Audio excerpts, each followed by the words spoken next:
Fooled my cheating soon-to-be ex-wife into thinking I was cheating. Then thermonuclear shinobi ghosted and served her Christmas Day. I hope you've got some time and a snack, because this one is going to be super long, as the events that follow span from late 2019 to last week. As per the rules, all names are altered herein. Okay, so here's the backstory. My soon-to-be ex-wife was my high school sweetheart. We started dating in 1992 when we were both 17, we're both 45 now, and have been together ever since. She's the only woman I've ever been with my entire life. We married 5 years later at 22, fresh out of college. A year later, we had our first of 2 children, both boys, 22 and 17, 23 years I gave to her. Built her a house. Worked my ass off to give her the life she wanted. Sure, we had rough patches, but what marriage doesn't? Even in the worst of times, we found a way to pull through and come out the other side better. Which made the discovery of her affair that much more jarring. Flashback to March 2020, when I first got the feeling something was off. For a good 2 months prior, we were in a funk. I was on the mend from reconstructive knee surgery, blew out my ACL fall 2019, but still lacking in movement. At the time I only had about 55% range of motion on my knee. This took a toll on quite a lot in the house. I was out on workers' comp, as I had been injured on the job, and I was unable to do my usual household duties. So a lot got backed up. My sons would do what they could, but tasks only I was capable of doing had to be put on the back burner, or my wife had to do, which she wasn't pleased with. Things also crawled to a standstill in the bedroom between us. It had already slowed down prior to my injury, but in the state I was in at the time it completely stopped. During these months, she, we'll call her Sue, was spending more time hanging with co-workers after work. Between November 2019 to March 2020 it was a regular occurrence for her. Naturally, I thought nothing of it. I've never in the 23 years I've been with her had any reason to worry or not trust her. She has her friends, I have mine, and we have mutual. I'd go hang out with my friends all the time and there was no issue. It was all above board. It was around January of this year that I noticed something odd. Sue started getting noticeably distant with me. Sure, we were in a funk, but she'd never deny me affection to that point. The usual hugs and kisses she'd give me came to a halt. Her phone was attached to her hand long before my suspicion grew, but she'd always share and show me things she'd discovered on the web. DIY ideas and recipes on Pinterest, memes, all kinds of stuff. But she was now being guarded about her phone. Even her interactions with me became more snippy, as if she couldn't be bothered. So we're now in March. COVID has arrived and New York City is locked down. Our chosen careers fall under the essential designation, so neither of us have to work from home. I'd just been recently cleared to return to work after 5 months on the shelf, and I was eager to get back after it, as 5 months on my ass rehabbing my knee and not being able to do physical stuff drove me nuts. For context, I enjoy physical activities. I'm an avid martial artist and I'm typically in the gym 4 days a week, on top of all of the home projects I did. Within a week or 2 of the lockdown, my soon-to-be ex-wife alerts me that she's going to have to start putting in extra hours.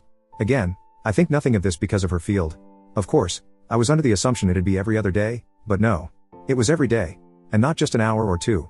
She'd come home 3 or more hours later, and go straight to the shower. Spend a little time with me, a little time with our 17-year/22-year-old lives with his GF crossdown, and then go to bed.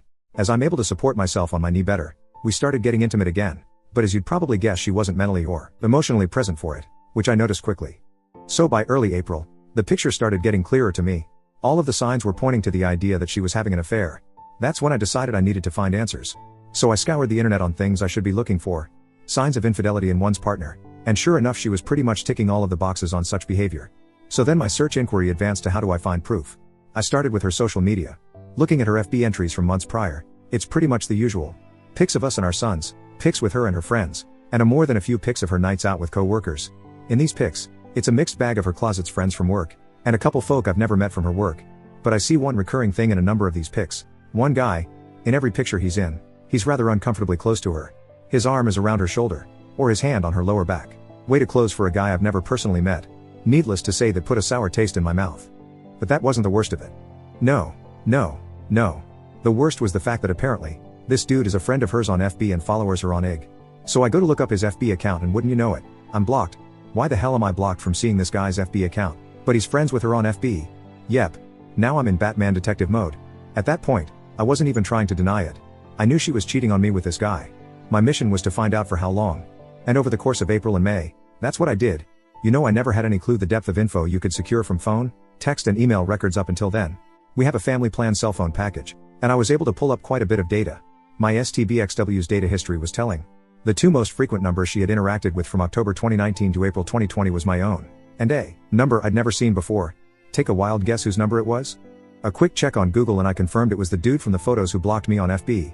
We'll call him Poss, cause that's what he is. Again, the picture becomes even clearer at this point. But a lot of their messages and texts were disjointed. which meant she was deleting a lot of them. I knew she was cheating on me with this guy, but nothing in the data could serve as a smoking gun. I needed more evidence. It's at this point that I tell my best friend Oz what I had found. He asked me did I confront her with what I had, and I said no because I felt like it wasn't enough. That's when he told me about an app that I could download to apparently spy on her communications in real time. I won't say the name as I don't know the rules on that here. I got it installed, sync up my data plan, and waited. Within days of doing so, I finally saw it. A text string between the two of them talking about how much fun they'd had the previous night, and making plans to do it again that weekend. Boom. Gut punch. To say I was completely devastating was an understatement. I guess that moment counts as my D-Day, and for the next 2 days after I was just broken, I actively distanced myself from her those 2 days immediately after D-Day, which she was noticeably shaking by. She'd try to console me and ask me what was wrong, but I'd brush it off and leave her presence. I couldn't even look at her. This woman, who I gave 23 years of my life to, who I have given everything I could and more to as a husband, and she stepped outside of our marriage for a guy just 5 years older than our eldest son. By the 3rd day, I wasn't even sad anymore. I was pissed. I contacted Oz to let him know my suspicion was confirmed, and he asked me had I confronted her yet. My answer was no, and I told him I wanted payback. I didn't want to just divorce her. I wanted to destroy her. I wanted to leave her life in shambles and effing ruin her. It was going to take time to do so, and I devised a plan. In my readings and research on infidelity, I had saw a quote that resonated with me that went the enemy of infidelity is unpredictability, or something to that ilk.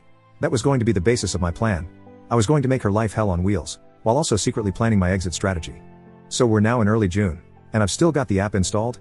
Pretty much every night, I'm gathering as much data as I can, seeing their back and forth messages. They're talking like it's a full-blown relationship they're in.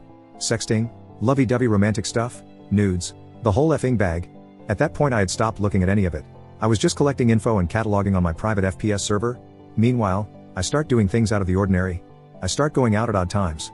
I start coming home even later than she does. In her presence, I'm on my phone a lot more than usual, and when she asks what are you up to, I just simply say just stuff and put my phone away. I'd also changed my login info on everything, so she couldn't access any of my stuff. Mind you, for our entire marriage, we'd never hid anything from each other. But right around I'm assuming the start of her affair, she'd changed her password on FB, as well as on her phone, stating she had to because of the security breaches in recent months. Yay, really nice cover for hiding your affair from your husband. Anyway, I'd clued Oz in on my plan, as well as telling my older, and only, sister and 2 more of my closest friends what was going on. These are people I trust with my life, and I swore them to secrecy. For context, Oz and I have been friends since we were kids. The other of our friends, Joey and Nina, we've known since high school. Make note of Nina, she comes into play down the road. July comes, and my soon-to-be ex-wife is in full paranoia mode. She's texting and calling me a lot more frequently now, asking me if I'm going to be home when she gets home. When am I coming home while she is and I'm not? Asking me what am I up to? The works. I can see the seed planted in her head the month prior is starting to sprout, especially in her communication with Poss. She's confiding in him her doubt and confusion, telling him that I'm getting cold and distant. The effing nerve of this woman. In the interim of these interactions with Poss, she suggests that maybe they should stop meeting up at our house because she has no idea if I'd just show up, confirming that yes, she's had this fuckwad in my home. Thanks, Sue. Poss asks her in that specific communication was she worried about me potentially cheating on her, which actually pissed her off. I can't even begin to describe the level of joy and how many laughs I got out of reading that exchange. My cheating wife arguing with her affair partner over if she's mad her husband could be cheating on her. Oh, the effing irony. Now bear in mind, I'm not hooking up with anyone. When I leave, I'm usually at Oz or Joey's throwing back some booze, watching fights and spending time with my brothers, or at my big sis house hanging with her and my Bill, who's like an older brother to me. My sis is 52 and her hubby is 58. She had told him about my STBXW's infidelity, but not of my plan. Couldn't risk it as he's a bit of a blabbermouth. We'll fast forward now to October. That's when things seriously pick up. I've been in my faux affair for 3 months now, and Sue is hyper aware of the fact that I'm actively pulling away from her. It's been as long as the day I enacted my plan until the day she confronted me, October 20th, 2020, that I'd even touched her. No hugs, no kisses, no initiation of intimacy. Nothing. Not like she needed it. She was still effing pose, just at his place or at motels. So that afternoon, she calls me at work, which wasn't rare before all this began, but certainly hadn't happened in a while, and asks me to come straight home after work, saying she had something important to tell me. I'm not gonna lie to you all, I half believed she was going to come clean about her infidelity, but she of course didn't. Instead, I get home to her asking me was I unhappy with her. The effing nerve. She cites the fact that I've been spending way too much time away from home. I don't show her affection anymore and her intimacy life has completely died. She tells me she's worried I'm pushing her away because I was resentful of how she treated me the months I was rehabbing my knee. And then came the punchline. She effing gasped if I was cheating on her. Folks, I fell out on the floor laughing hysterically. And when I say hysterically I mean Joker laughing gas hysterical. On the surface it looked like, to her assuming, it was me laughing off the notion of being unfaithful. But it was of course actually me laughing at the sheer irony of what was happening in front of my eyes. I'm tearing up. pounding on the floor in complete hysterics for a good 2 minutes before I compose myself enough to answer. I sit up and look her in the eyes for the first time in months, shaking my head. But I don't give her an answer. I stand up, brush myself off, kiss the top of her head and go about settling in for the night. Later that night, as I'm in my office, I decide, you know what? Given the brevity of what happened, I wanted to see what she was telling him. So I fire up the app and sure enough they're actually texting in real time. She tells Poss I know he's cheating on me. I asked him tonight and he literally laughed in my face. He fell on the floor and laughed for like 5 minutes. It wasn't 5 minutes obviously, he doesn't even care how I feel anymore. I don't know how or why, but he's gone. I know I've lost him. This is karma, I know it. The smile I had on my face reading that must have resembled the Cheshire Cat. She was breaking. Poss attempted to console her, saying that if I cared enough for her, she wouldn't have had come to him to give her what I wasn't giving her, but the tone of her responses told me she was having doubt now. She had the nerve to step out of our marriage because I was unable to fulfill my role as a husband due to legitimate injury, and kept the affair going for at that point nearly an entire year. But the idea of her losing me to another woman was enough to make her waver? What a effing weakling. Now, during all of this I was also exacting the second part of my plan for payback. Getting all of my affairs in order financially. In September, I had met with a family attorney to get the ball rolling on divorce paper. With the mountain of evidence I'd piled up to that point, New York is an at-fault state as far as divorce, and the overwhelming amount of proof I'd gathered displaying Sue's infidelity pretty much solidified I could nail her to the effing wall in a divorce case. My lawyer instructed me to get all of my financials in order in preparation for whatever division of assets might come as result. I went one better than that, secretly pulling all of my money out of our joint account and putting it in my personal account. I also started shopping around for an apartment as part of phase 2. We're now in November, and I've not changed my behavior. In fact, I've ramped it up. This is where my friend Nina comes into play. For context, Nina and Sue have never been what you call close. I met Nina freshman year of high school 2 years before I met Sue. Even way back then, Sue has seen Nina as a threat, as she's my closest female friend. There's always been an implied I don't trust her from Sue regarding Nina.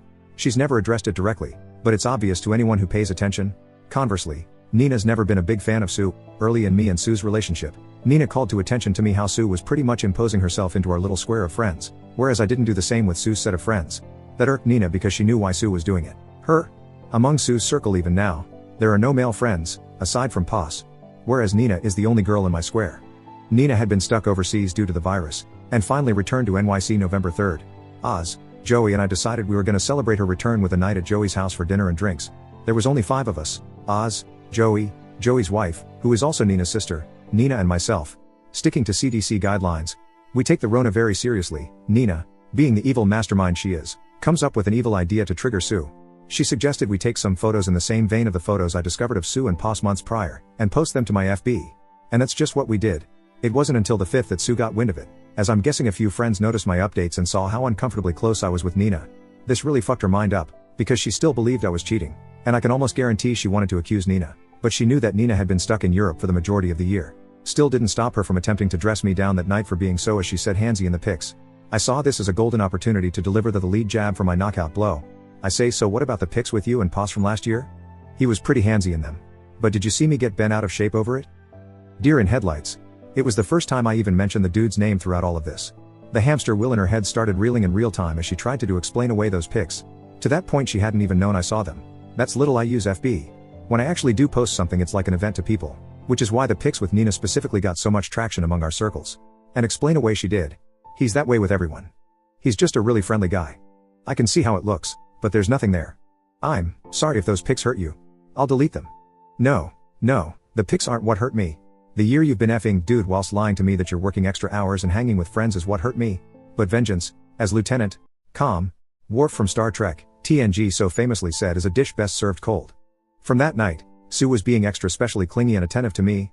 Like, annoyingly so. She's tried to initiate affection and intimacy with me and I'd stonewall her at every chance. All the while, I'm still archiving everything she's saying to Poss. Mind you, by this point I'd long since gone numb. Any desire I might have had to save my marriage was dead. I'd checked out the day I enacted the first phase of my plan. She's confiding in him that I've gotten worse. That she doesn't know what to do. And she feels like I absolutely hate her. I do. Then comes the bombshell. She says she can't see him anymore. The guilt is too much for her. And she feels like karma is suffocating her. She can't risk losing me. She says that she loves Poss deeply. But she's still in love with me. And she has to save her marriage before she loses me? No, my dear, you're about 8 months too late for that. Poss loses his shit, saying such lovely things as he doesn't love you the way I love you. And you're making a mistake. You can't just throw me away like this. That text chain would be the last they'd have until about 3 weeks ago. Throughout the remainder of November into December, Sue is stuck in limbo. She's trying to gauge where my headspace is and is still unable to tell if I'm actually being unfaithful. Meanwhile, Poss is steadily blowing her phone up daily, but she's not responding to him. I'd see her check her phone often, but quickly put it away. Meanwhile, phase 2 of the plan was now officially complete. The divorce papers were done. I'd found me a studio apartment in Co-op City, New Yorkers will know the area, and signed a 2-year lease on it. All of my money was in my personal account. I was ready to throw my haymaker. So we're now at Thanksgiving. My oldest and his GF were hosting a small gathering of our immediate families. So them, oldest and his GF. Oldest GF's parents, she's an only child, myself, Sue and our youngest. We have a great night. My oldest GF is studying to be a chef, and she did all the cooking herself. The girl can fucking cook, let me tell ya. As I had to keep up appearances of nothing being wrong between Sue and I initiated affection with her several times that evening. Kisses on the cheek. Cute lil hugs. Wrapping my arms around her shoulders from behind. The gestures didn't go unnoticed by her, as she reveled in it. Bear in mind, this was the first time I touched this woman since I kissed the top of her head the night she confronted me in October, so just about 2 months. Not gonna lie, I felt repulsed doing it. But I had to. I couldn't risk the plan, and me being distant to her in the face of my boys. My oldest GF and her parents would set off alarms. So my youngest decides he wants to stay over with his big bro for the night. So Sue and I head home. On the drive home, she thanks me for being so good to her, and says I don't know what you're going through, baby, but I'm here for you. I had to hold off busting out in maniacal laughter again, and responded saying, I know. I just need time. So for the first time realistically since springtime, we had intimacy that night. I figured fuck it. With what I'm about to do, may as well get some action before I delete her from my existence. I won't go into detail, but it wasn't lovemaking. When I was finished she was a lump of flesh laying there trying to figure out the direction of the truck that ran her over. No cuddling or anything after. I just got up, showered and went to go sleep in my office. To her confusion though, I used a condom. First time 2 damn decades I did. She was definitely perplexed by it, but she didn't ask questions. Sure as hell wasn't going raw in her knowing that she'd been doing so with Poss for months at that point. I wake up the next day and check my handy dandy spy app, and for the first time in weeks, she responded to Poss. Dude went full novella. He professed his love for her. Said she was wasting her time trying to rekindle a flame in me that died. That she'd been in a prison with me for 23 years and deserved to experience the love and affection of a man who would cherish her. Mind you, this dude is 27 fucking years old. 5 years older than our oldest son. And he's that sprung on a 45-year/0 married mother of 2? What a grade A, high quality simp. She chose to blow up our marriage and destroy the home we'd built for this dude. Pretty boy with a soft side? Ha. She responded saying pretty much the same thing she said when last they talked. That she loves him, and enjoyed their time together, but she can't lose me. I'm still the love of her life, but she'll always have a place for him in her heart. That they can still be friends if he chooses, but the physical relationship between them is over. He begged her to see him one last time that week, and yep, you guessed it, she said yes. One more for the road, right? Who am I to say anything? That's what I did to her the previous night. Of course I added all of that to the archive I'd compiled. December 4th is when phase 3, the final phase of Operation Shinobi Ghost started. The divorce papers were in hand. My new place or residence was set up. Now I had to slowly start moving me stuff out of the house. But first, I had to break the news to my boys. I called my oldest to the house that Friday night, had them join me in my office, and laid everything on that table. Not the specifics, but that their mother had been cheating on me for over a year, and I was going to be filing for divorce soon. My 17-year-old was especially shaken up by this, because he himself had recently experienced his first taste of infidelity. Yep, his first GF had cheated on him just 4 months prior. Seeing his heart broken a second time at the idea that his own mother was capable of doing this hit him hard. My oldest took it a lot better, and suggested taking his brother in to live with him until this blows over, to which I agreed. We packed up some of his stuff, and he asked me was I gonna be okay. I told him yes, son, I'm going to be alright, and so are you. We're going to be alright, I promise. And then they were off. The hardest part was now over, and it was now time to arm the nukes. Over the next few weeks, day by day Oz would help me get a little of my most sensitive stuff out of the house. Gave him a list of all of the definite stuff to grab while Sue and I were at work and left him the spare key.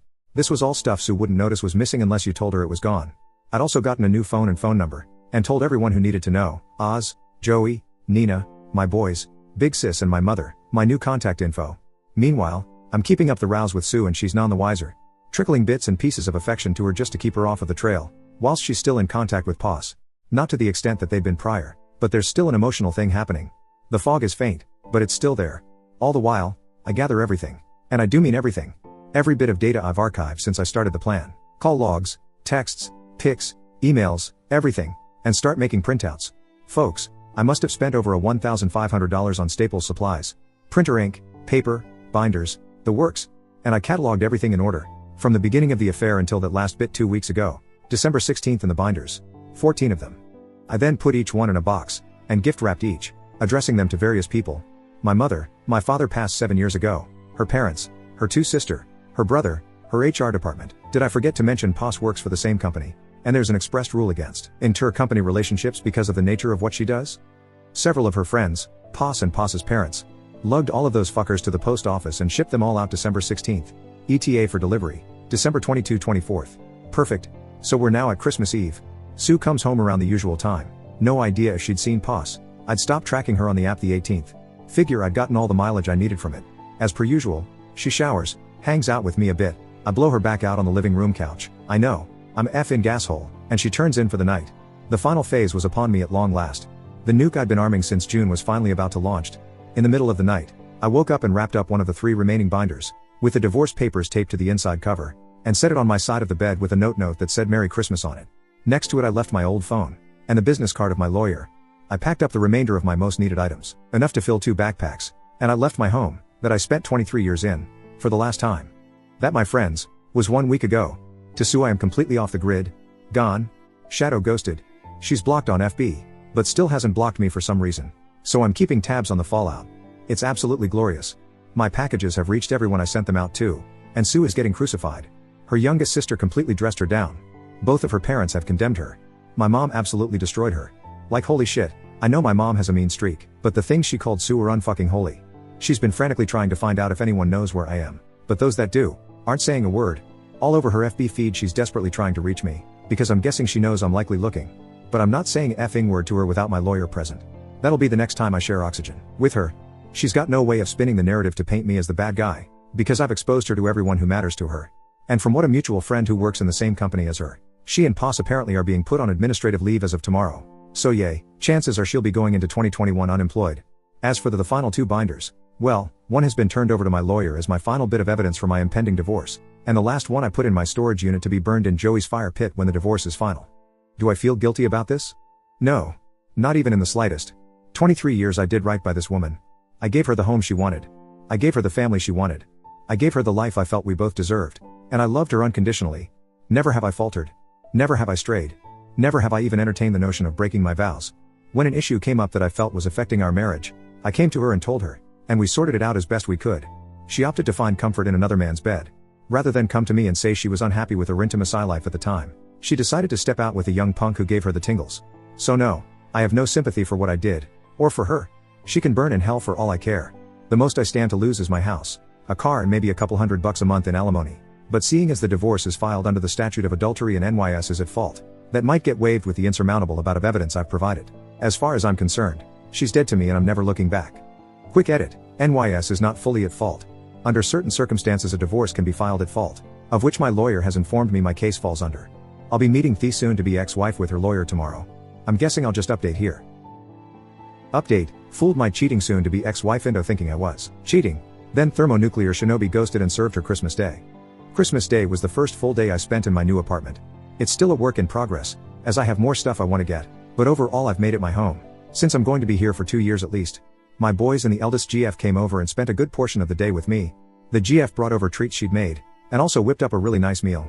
I got to sit and talk with my sons in a way I hadn't done in a really long time, and it was nice. My big sis also came over with more goodies and hung out with us also. It had been the first time she'd seen her nephews in nearly a year. Having all of them around did me some real good, as if I were by myself I think I would have just drank myself into a stupor. Everyone cleared out around 8ish, and I decided I wanted to go hang out with Joey and his wife Claudia. Hung out with them for a couple hours, had a couple drinks and then went back home. The next big development happened last week, December 29, 2020. Around midday I get a text from Nina asking if I was busy that night. I of course wasn't, so we agreed to meet up after I got off of work. She shows up and we go to a diner not far from where I work. Here in NYC we're doing indoor dining at 25% capacity thanks to the Rona, but there's mostly no trouble getting seats because so many of us opt not to dine out as much these days regardless. So after we're seated and order our food, Nina pretty much lays all of her cards on the table, and honestly, I knew this was coming. She basically confessed that she's like me all the way back since we were teenagers, but never got the chance to tell me since Sue swooped in and scooped me up before she could. For context, I've known Nina longer than Sue by 2 years. As I mentioned, she's been the fourth point of my social square of myself, Oz and Joey. We were the social outcasts in high school, the raver kids who didn't fit into all of the other cliques. Back then, Nina had a weight problem and was diabetic. She was the heavy-set goth chick who was super cool, but no guy would ever give a second glance at. But we always had chemistry. These days Nina is a personal trainer and yoga instructor. She was the ugly duckling who grew into one hell of a beautiful swan, if I must say. Long story short, we decided that upon the finalization of my divorce, We are going to start seeing each other? And yay, I slept with her that night. Took her back to my new pad and we had a grand old time. Am I ashamed of sleeping with her? Hell no. Nina's been a better friend to me than Sue ever was. That's not saying Sue wasn't my best friend. But through the near quarter of a century I've known Nina, she's always supported me. Even so much as I learned that day willingly taking a step back from her own feelings to allow me to pursue and eventually start a life with Sue. That resonated with me on a level I didn't think it would. That kind of selflessness towards another person is the definition of real love. I know, it sounds like I'm just trying to justify in my head that sleeping with her was the right decision. To me it was, and I plan on exploring what's to come with Nina and I with total commitment. Okay, on to yesterday, the day I met my wife and her lawyer to discuss the divorce. It's now been 2 weeks since I ghosted my STBXW. This past Monday I got a phone call from my staking that Sue's attorney has scheduled a meeting for us to discuss the terms of divorce on January 6, 2021, which was yesterday. I met with him the Tuesday morning to discuss the terms I'm wanting. Long story short, uncontested divorce under the grounds of marital neglect from Sue. My terms are full division of assets, and me selling my half of the house ownership to her. She can have it. We keep our respective vehicles. I keep my cabin in the Poconos. And under the pretenses of marital neglect, she gets no spousal support from me. As for 17, what I'll refer to my son as from here on, he's free to choose who he wants to reside with following the divorce, which will most likely be me. So Wednesday comes and I show up to my lawyer's office dressed in my Johnny Cash best. My wife and her lawyer. She looks like shit, barely holding it together. I give the stone face. I won't bore you with the lawyer babble, but her lawyer presented an offer for terms of reconciliation. I shot them down almost as soon as she finished listing the details of the request.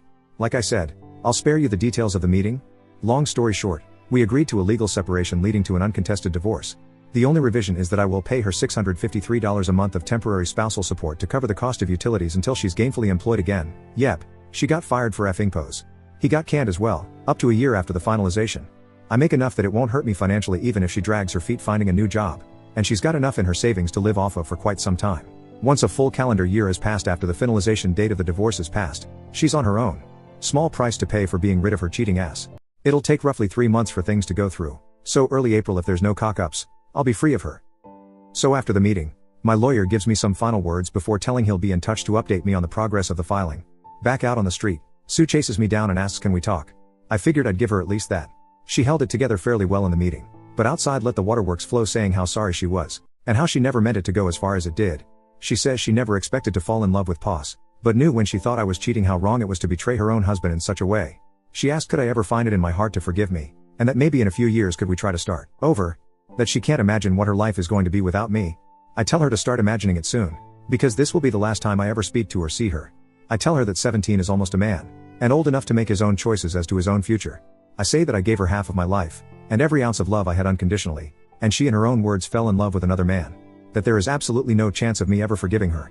That all of the love I had for her was slowly killed all of those months that she confided and professed her love to Poss, rather than coming to me and telling me she had any form of issue with how things were going with us.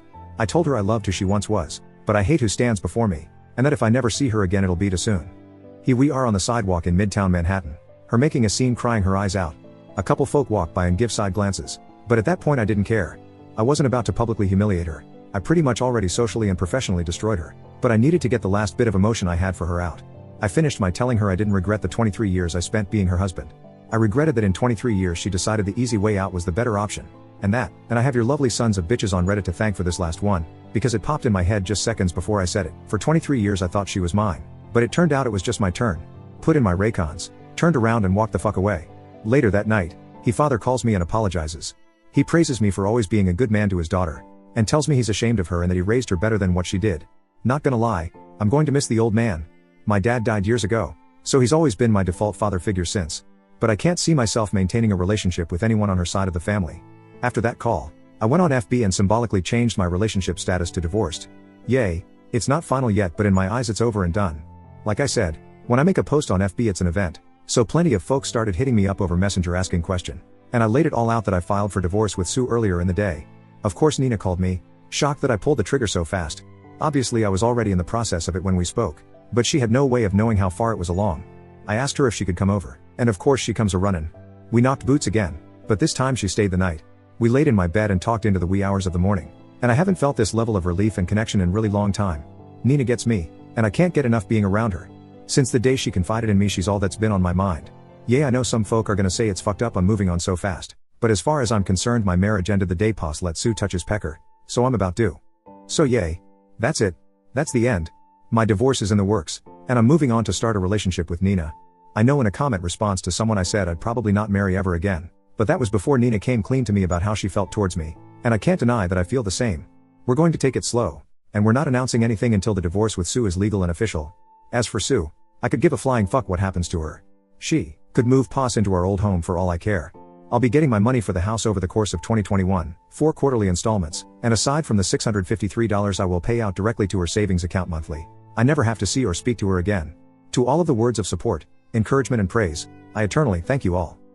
Update: soon to be ex-wife of 23 years just tried to unalive herself last night. The hits just keep on coming. I've been sitting in this for hours now. Didn't know where to post this, so this sub seemed appropriate. So, if you want a bit of backstory, check my post history for the details. I'm not keen on how linking to other subs here works, but my previous 2 entries are viewable in my profile. The quick version is this: I discovered my wife of 23 years, 45F, was having an affair with a 27-year/O coworker. We have 2 sons, 22 and 17. I concocted a plan to completely upend her life centered around fooling her into thinking I was having an affair myself. I kept the rows going for over 4.5 months while compiling evidence of her infidelity as well as securing divorce papers and planning my exit strategy, slowly moving my personal belongings from our home to a new apartment, getting a new phone and number, separating my half of our shared income from our joint account, etc. On December 16, 2020, I gathered every bit of proof of her affair I'd compiled, printed it all out from start to that week, filed it all into 14 binders, packed 11 into gift-wrapped boxes and mailed them all out to the most important people in her life, as well as her HR department with an ETA between 12/22 December 24, 2020. On Christmas Eve, while she slept I took one of the remaining 3 binders and did the same, only this one I taped the divorce notice to the inside cover, and left it on my side of the bed, which mind you she'd had her lover in a number of times, along with my old phone and my lawyer's business card, and shadow ghosted her. Over the next 4 days her life completely imploded. Her family pretty much excommunicated her. Her friends, the ones who didn't know of the affair, ostracized, and my own mother took her to task calling her the most scathing and vile things you could possibly think of. Her and her lover were also placed on administrative leave and eventually fired. Last week we had our divorce hearing, and settled on a legal separation into uncontested divorce, with a few provisions in place for transitional income since she's now unemployed. I'm to pay out the price for the utilities, $653 a month until either she finds gainful employment, or upwards to 1 year after the date of the divorce's finalization, which is expected to be 3 months from now. She keeps the house, her car and her half of the shared assets. I keep my half of the assets, my vehicles, car, motorcycle and boat, and my vacation property, cabin in the Poconos. After the hearing, we had one final exchange where she tried to explain away her infidelity and begged me to give her a second chance after the divorce is finalized. I of course said no, gave her some choice words and walked away from her forever. This brings us to last night. As only my closest friends, 2 sons, older sister and mother have my new contact info, and I've completely blocked my soon-to-be ex-wife in all social outlets. She has had no means of reaching me since I left her Christmas Eve, but some our mutual friends still do. Last night I'm hanging out in my apartment and I get a voice call notification on Messenger from one of said friends, one of the few who hadn't abandoned her following me outing her affair. She didn't waste any time when I answered, and said she had went to check on Sue, the STBXW, and found her passed out in the bedroom, foaming out of the found with 2 bottles of empty pills next to her. She's in the ICU in critical, but stable condition. The doctors said that she will likely pull through. She's clearly not going to be well after. She begged and pleaded for me to come. Her parents and 2 of her sisters were also there at the hospital. My guess is they were notified after the hospital attempted to notify me, but Sue would still have my old hash as her emergency contact. I simply told her no. Sue's not my problem anymore, and she clearly decided she wanted to take the easy way out rather than deal with the shame and agony of the 23-year marriage she blew up. I then told her friend that if Sue's family were there, they can help her sort out the pieces, but as far as Sue and I are concerned, there is no Sue and I anymore. I then ended the call.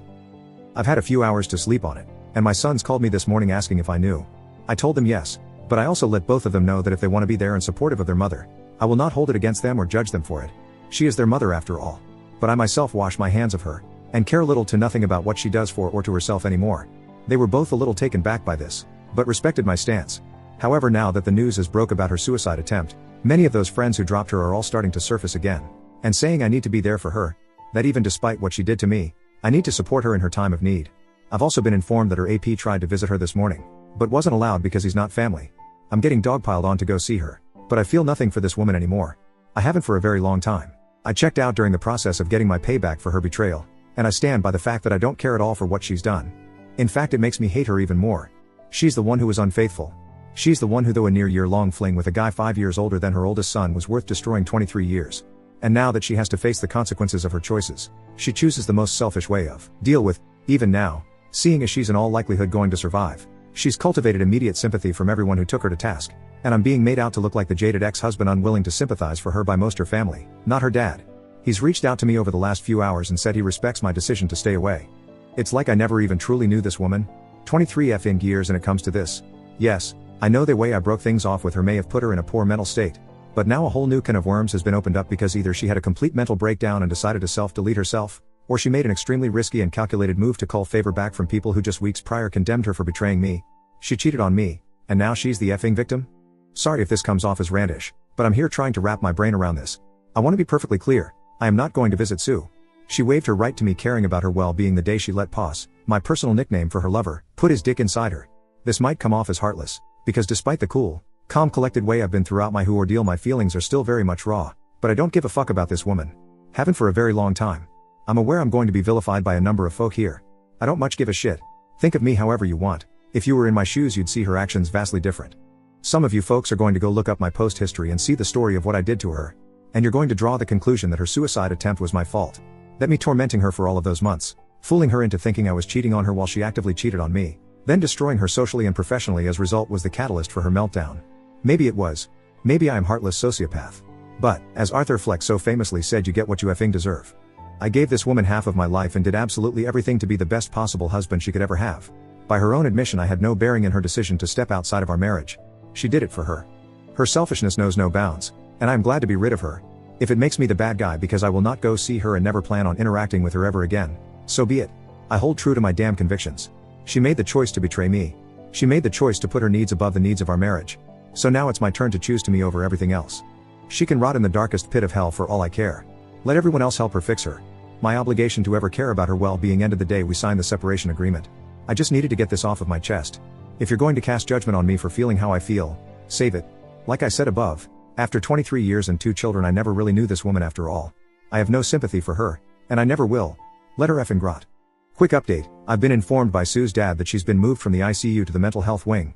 Doctors are still monitoring her mental state. She's conscious and cognitive again, but obviously lethargic. Her father told me she asked did I come to see her, and he said no and she shut down after. He respectfully said any further news he'll share only if I inquire, because he understands the headspace I'm in. Also, I've scheduled counseling for 17. The first consultation is this coming Monday. Update, aftermath of STBXW's unaliving attempt. I'm writing this here as a form of therapy. A way to get my thoughts out in a pragmatic way. Today, against everything I said in my previous posts and comments, I went to go see Sue. She's been out of the hospital 4 days now, and believe it or not it was Nina who convinced me I need to see her. She said the only way I'd let go of the contempt I feel for her is to see her one last time, in her weakened state. So around 6 p.m., I called her for the first time since I served her. Her hello wasn't the bright and bubbly hello I'd know for over 2 decades. Her voice was hoarse and weak. The moment she heard my voice she immediately began crying. Took almost 3 minutes for her to regain composure enough to talk again.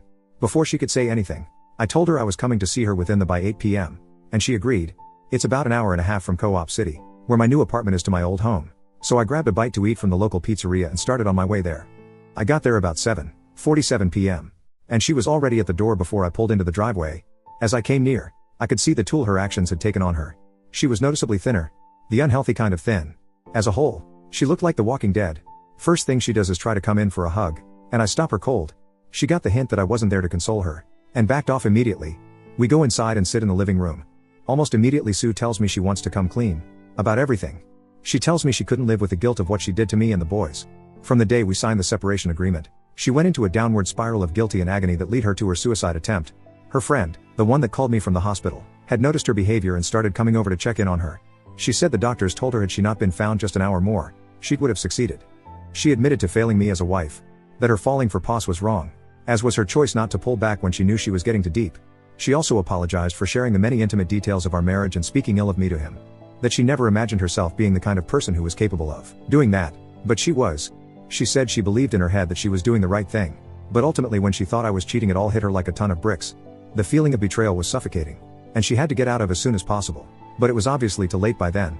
She then asked me at what point did I stop caring, to which I said the night she confronted me with the notion of me cheating with the fervor that did, knowing full well she'd been effing posed for months at that point. I lost all respect for her and it steeled my resolve to enact my plan.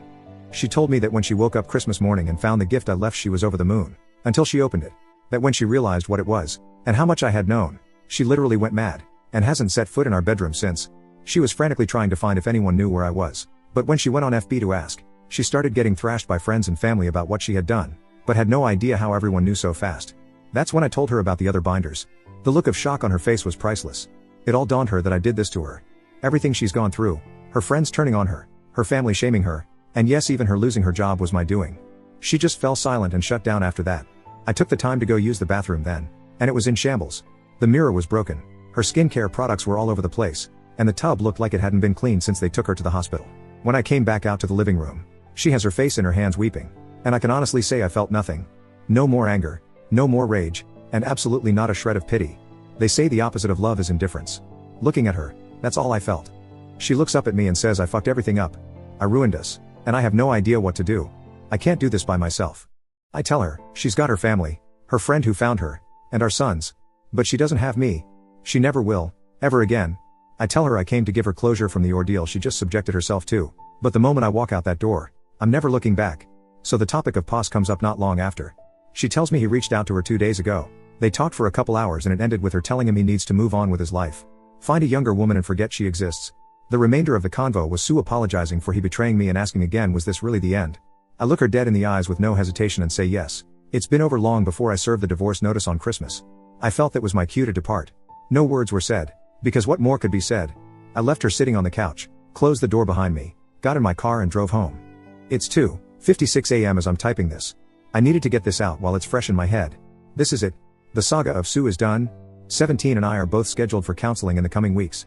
Nina and I are still going strong, and sticking to the plan of keeping things under wraps until my divorce is final. I'm staying active and motivated and looking forward to a future with a woman I know will cherish and honor me, because she's done so from the shadows for decades. It's time for me to focus on the life ahead of me, so this will probably be the last time I post for a while. Maybe I'll come back with an update when the divorce is official. To everyone who has sent me words of encouragement and well wishes, thank you. To all of those who praised me for my plan of revenge, I can honestly say I wish it never came to it. But if I had to go back and do it again, I wouldn't change a single thing I did, aside from maybe doing more to pos than just getting him fired. And to the one guy who harassed me saying I deserved it because I raped my wife, you're effing delusional and get fucked, you tag nut. Hopping my green ass on out of here. Update, where things are going. Anyway, it's been just over 2 months to the day I served my wife divorce papers, and a month since my last update, which I said was likely going to be my final one, but a lot has gone down since that post. And seeing is coming back to this account and seeing hundreds of messages and responses still after my last post, I'll go ahead and let everyone know what's going on. But before all that, I sincerely have to say thank you again for all of the support and kindness that's been sent my way over my plight. I'm as thankful for all of the love I've gotten on Reddit as I am the love I've gotten from my family. So first I want to start with an aspect a lot of people have been concerned with. 17, my youngest son. Just days after my last post he began IC. I went with him his first 2 sessions, and he's gone by himself for everyone one since. He goes 2 times a week, and it has drastically helped. For the most part he's doing fine, but I can say that his trust in relationships has been completely shattered. The lasting effects of his own experience with infidelity, coupled with his mother's actions of cheating and her attempted suicide, has left a pretty big scar that I think may take decades to heal. I come to find out his experience was even worse than he let on. He actually caught his ex-GF making out with a guy he thought was a friend, but it turned out was only getting buddy-buddy with him to get to her. He never told me this aspect of his breakup. My heart breaks for my son to have had to experience this at such a pivotal point of his formative years. You do all you can to protect your children, but then life goes ahead and says no. He's decided he's going to stick to IC for the long term, and I have told him if ever he needs to talk to me about anything, nothing is out of bounds. Next up there's my IC. It's safe to say if you've read the bulk of my entries I have a bit of an anger problem. Which is strange because I've always been a reserved, controlled and stoic man. But this whole experience evidently woke a sleeping dragon in me that's a pure fire breather. I've talked about everything with my therapist. And when I say everything I mean everything. When I explained to him the extent of what I did to my ex, he was both impressed and appalled. Not the reaction I was expecting. Apparently I display sociopathic tendencies when provoked, which doesn't surprise me at all given everything I did. My sessions are not so much dramatic, they're more so organizational. Unpacking all of the things going on in my head regarding the implosion of my marriage, and trying to find balance. Now for the elephant in the room, Nina. I have no idea where I'd be without this woman. Never did I ever expect to have such a caring, empathetic, nurturing woman by my side to carry me through all of this. We are still very much going strong, and try as we have to keep our ongoing relationship under wraps, it's pretty much out of the bag within our group. She just gets me. She always has since we were teens.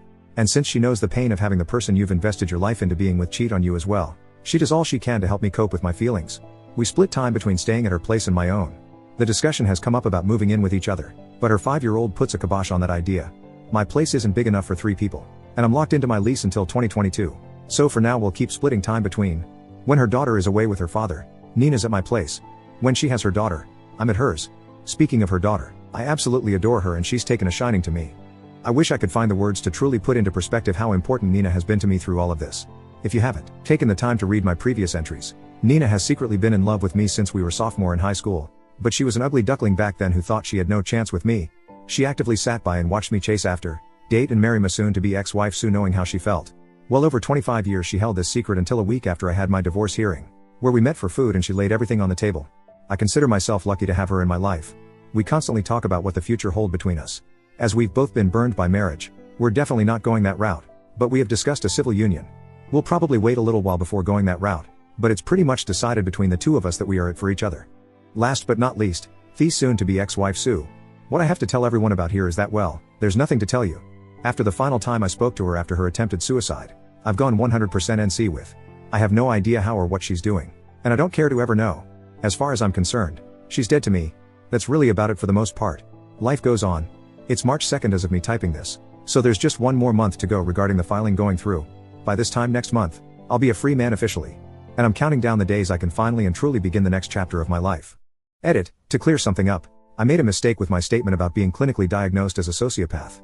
I assumed because my therapist said I display sociopathic tendencies when provoked that it was a clinical diagnosis. It wasn't. It was just his professional observation. Also, my oldest son 22 has no true intent to do harm to Pos. He said what he said out of anger. Update, the end and farewell. On April 13th, just 1 month ago, Sue officially became my ex-wife. I was initially told by my lawyer that it would go through on the 18th, but due in part to things here in NYC starting to open up with the lowering of COVID cases, it was pushed through a few days earlier. My lawyer Jeff gave me a call on April 12th and asked me to come see him the following day. When I did, he handed me the finalization notice and shook my hand. I couldn't just leave it at that, so I went in and gave him a hug and thanked him for all he'd done for me. On my way home, all I could do was just replay mental movies of everything. The last 24 years of my life. All of the memories. All of the history. When I stepped into my apartment it finally happened. I hit the floor and all the emotion that has been compressed in me came pouring out. I haven't cried like that in ages. But it wasn't a sad cry. Not by any means. My soul felt like it had been set free after being held in the deepest, darkest abyss. The phone call I made that night was to 22. I kept it short and sweet, saying that it's finalized and his mother and I are no longer married as to that day. He asked how I felt. I'm sure he could tell in my voice I'd been crying, and I told him I was fine. 17 got on the phone next and we spoke for nearly 90 minutes. 22 and his fiancée have been doing a great job looking after him. And he's still, like myself, going to therapy. I won't go into detail about what we spoke of, but I will say there's still a lot of work to be done specifically with his view of relationship. Nina came to see me later that night as she always does, and obviously I gave her the news. She just wrapped her arms around my waist and held tight as yes. I cried again. Once I was able to compose myself again, Nina told me no matter what, she will never betray me and loves me with all her heart. And I know every word of it is true. I might catch some flack for saying this as I don't regret the life I built with Sue. And despite all she did give me 2 strong sons, but it's clear to me now I picked the wrong woman. Nina in the last 4.5 months has given so much and asked nothing in return. All she asks of me is to be there for her. I don't want to drone on about her for too long, but she truly is my hero. There's also some other interesting events that came to pass following the divorce finalization. Case in point, Pos actually reached out to me. Yes, he actually sent me a message here on Reddit. Turns out he saw the story when it blew up on YouTube, and immediately recognized that it. Before anyone asks, no, I will not be revealing what his Reddit username is. I think I've made the kids suffer enough. The first thing he did was apologize for his hand in all of this. He gave me a rundown of what the results of the binder I sent his mother did. Essentially, he's been excommunicated from his family. His mother, as I learned when I was planning out my payback, is a devout Catholic woman. The in church 3 days a week Nomini Patri Spiritus Sancti type of devout. So her views on marriage are sacred. And learning that her son just broke up a marriage that was almost a quarter-century long sent her into a rage. She kicked him out that very day, and within the week when his employer got the binder I sent to them, he was fired as well. He's been couch hopping and trying to find a new job ever since. He claimed he wanted to reach out to me on social media, you know, all of the places he blocked me when he was effing Sue, but admits he was afraid because in his word if I was able to find him before, I could find him again. I admit I could have went all in on destroying this kid, but I didn't. I asked him when was the last time he saw Sue, and he said he hadn't seen her in months. The last time he had talked to her, Sue told him to forget about her and move on with his life. Which I recall Sue saying the last time I had spoke to her. So at the very least she wasn't lying about that. I asked a few more questions and the kid was surprisingly forthcoming. I guess he was looking for some kind of penance for the chaos he'd brought upon himself. A lot of what he said mirrored info I'd gleaned from text documentation I gathered. I didn't do much responding. I just asked and he answered. Convo went on for 20 or so minutes before he said again how sorry he was. And that's when I hit him with this. Copy/paste from the convo. You're a 27 years / oh man who has to live the rest of your life knowing that your own mother now loathes you for breaking up a marriage that was almost as long as how long you've been breathing. I know you've messaged me because karma is eating at you, but I won't give you closer. When I was 27 I was building a legacy. Right now you're a homeless, jobless homewrecker. If you're smart you'll learn from this lesson. If you're not, you'll stay a fuck up until you're my age, assuming you make it that far. I'd wish you luck, but you don't need luck, you need to get your shit in order. With that, I ended the convo and blocked him. Not the kind of closure he was looking for, obviously. And I could have been a lot more hostile. But I think those words will haunt him enough as is. The next major event is that as of May 4th, 2021, Nina is now Nina_defrog. Over the last 2 months, we have had long discussion as to where we want things to go between us. Nina made it abundantly clear that she has no intentions of ever being with anyone else but me, and she wants my namesake. She wants to be my wife, and wants me to adopt her daughter, we'll call her Anna, as my own.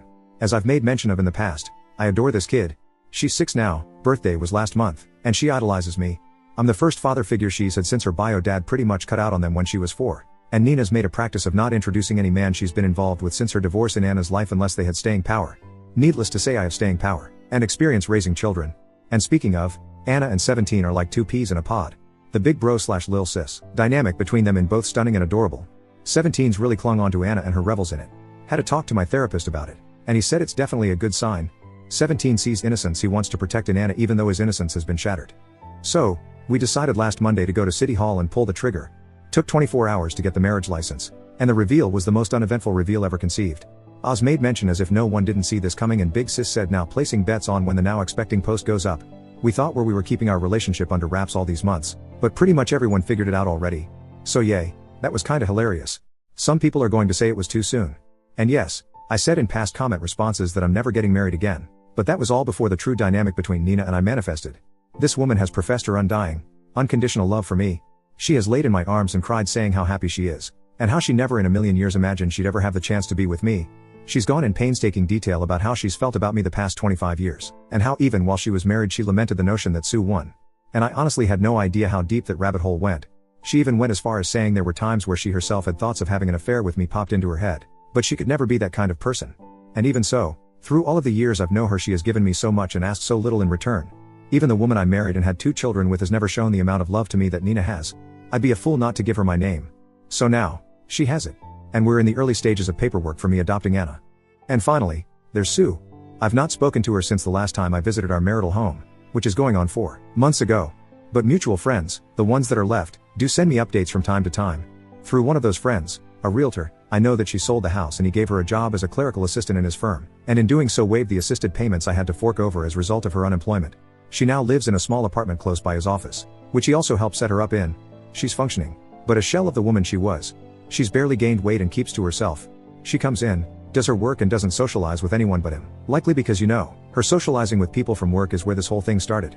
Last update I got on her was at the end of March, where I thanked him for looking out for her, but told him I don't need any more updates. She's no longer my problem. I'm almost certain she knows about Nina and I, as some of those surviving mutual friends have commented about us. As 17 is a year away from being a legal adult, I have no reason to ever speak to her again, and I won't. And that's that. My journey of betrayal, revenge, attempted suicide and mental agony is over. I'll field questions and perhaps a few comments, but ultimately after this, I'm fading back into the swamp to live with my new frog wife and her little tadpole. Sincerely, to the literal thousands of people who have given me advice, well wishes and praise through all of this, thank you. Being able to share my story and help others going through the ordeal of infidelity has humbled and blessed me. To the new friends I've actually made here on Reddit, I love you all. Never would I ever have guessed I'd find such wonderful people in a place where admittedly not so wonderful things can be said. Keep it green and keep it classy, Reddit.